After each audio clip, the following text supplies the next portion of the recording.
Et puis c'est l'un des plus grands dramaturges de la langue française, Molière, né il y a 4 siècles et dont les répliques sont devenues cultes aujourd'hui. Protégé du roi Louis XIV, Molière est fêté chaque année par la ville de Versailles où il a fait ses débuts. Pendant tout le mois de juin, la ville présente plus de 230 spectacles. Olivia Salazar-Winsper, Jérôme Vassilakos et Loïc Chalavon nous en disent plus.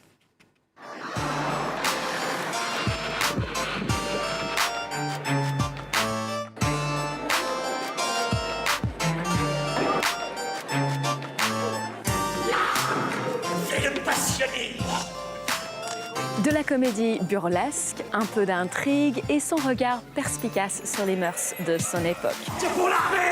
Les Fourberies de Scapin est l'une des pièces les plus appréciées de Molière. Je te renonce pour mon fils. Ils ne font point dire bagatelle. Monsieur, on vous connaît, vous êtes bon naturellement. Mon Dieu, on vous connaît, vous êtes bon naturellement. Si jamais il te regarde, faut que vous vous chopiez ensemble. Cette représentation fait partie du Mois Molière, ici à Versailles. C'est un rendez-vous annuel pour fêter l'héritage de l'écrivain et dramaturge. Aujourd'hui, c'est Manuel Levely qui joue le rôle titre, Scapin. Et je vous remercie. Scapin, c'est un personnage comique. Oui. Comment vous avez travaillé et choisi d'exprimer l'humour dans ce rôle? On vient beaucoup de la commedia dell'arte. Du coup, ça a été la base, un peu les fondations un peu du spectacle et de la manière dont on a abordé les personnages.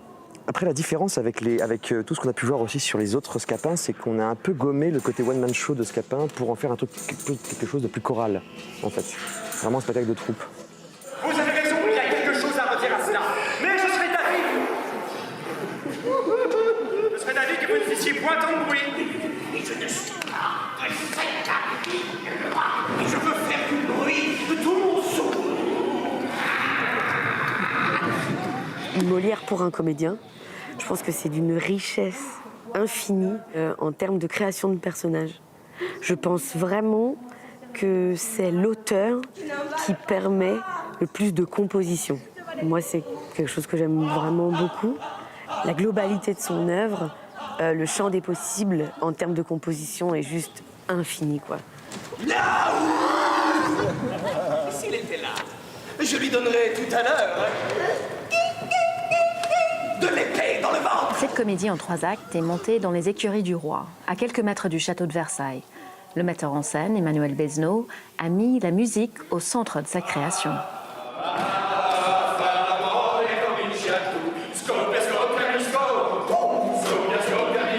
On a placé le spectacle dans une temporalité assez indéfinie, mais par contre, on a voulu que le spectacle se passe dans une ville, sans doute au bord de mer, dans le sud, autour de la Méditerranée en tout cas.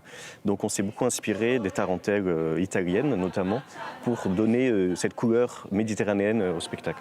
Vous êtes metteur en scène, mais vous êtes comédien aussi. Racontez-nous ce que Molière vous a légué par ses écrits, par la création de ses personnages. Il y a un génie, je pense, de l'alliance entre la langue et le sens du comique qui fait que ça n'a pas été égalé et que beaucoup se servent encore de sa façon d'écrire pour faire mouche.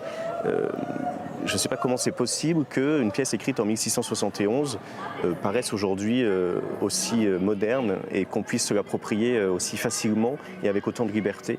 C'est comme s'il nous avait légué et offert un matériau brut, merveilleux, qu'on peut encore s'approprier aujourd'hui. Ça, c'est assez rare.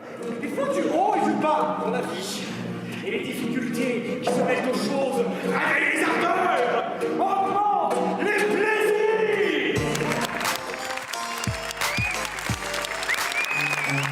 La ville de Versailles fête le mois Molière pour la 26e fois cette année. L'occasion de rappeler que le dramaturge était un invité très apprécié à la cour de Louis XIV. Molière était respecté du roi, incontestablement, qui avait reconnu son talent. Et Molière était en même temps quelqu'un de très impertinent.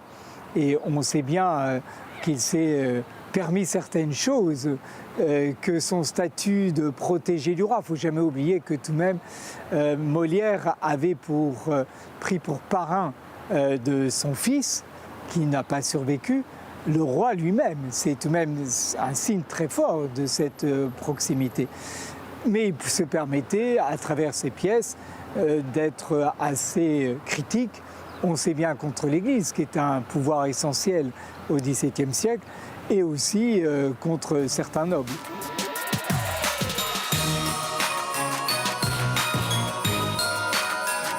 Molière a beau avoir quitté la scène définitivement en 1673, il règne toujours sur les arts dramatiques et littéraires. Aujourd'hui à Versailles, son aura est plus brillante que jamais, notamment grâce à cette sculpture de Xavier Veillant, inaugurée au début du mois Molière, un hommage en bronze à l'homme qui faisait rire le roi Soleil lui-même.